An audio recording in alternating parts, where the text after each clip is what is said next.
ఏది అయినా చెయ్యి ఆచి చికెన్ మసాలా. ఆచి చికెన్ మసాలా. టీచర్లకు టెట్ ఎగ్జామ్ పై వైసీపీ ఎంపీ గొల్ల బాబురావు విమర్శలు గుప్పించారు.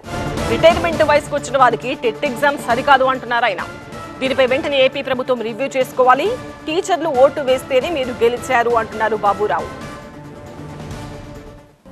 ఈ రోజున ఆంధ్రప్రదేశ్లో చూసుకుంటే సుమారు 1,00,000 మంది టీచర్స్ ఈ టెట్ ఎగ్జామ్ రాయటానికి వాళ్ళని అనేక రకాలైనటువంటి కోచింగ్ సెంటర్లకి అక్కడికి పంపిస్తున్నారు.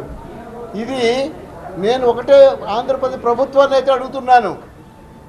ప్రభుత్వం మరి చంద్రబాబు గారు కానీ, మరి విద్యాశాఖ మంత్రి లోకేష్ గారు కానీ విద్యా సంస్కరణల గురించి మాట్లాడుతున్నారు.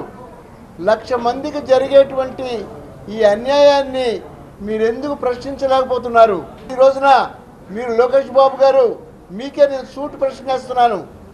ఎప్పటికైనా మీరు కేంద్ర ప్రభుత్వంతో మీరు సంప్రదింపులు జరిపి ఈ టెట్ ఎగ్జామినేషన్కి మినహాయింపు ఇవ్వాలని. టీచరు నిజంగా ఒక సబ్జెక్ట్ చెప్తాడు, కానీ అన్ని సబ్జెక్టుల్లో ఒకేసారి పాస్ అవ్వాలంటే ఇది సాధ్యమైనటువంటి పనేనా?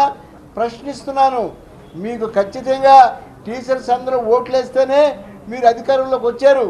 వారి ఈ యొక్క ఇబ్బందుల నుంచి తప్పించేందుకు మీరు చేయవలసినటువంటి ప్రయత్నాలు చేసి కేంద్ర ప్రభుత్వంతో అవసరమైతే అమెండ్మెంట్ తీసుకొచ్చి చేయాలి.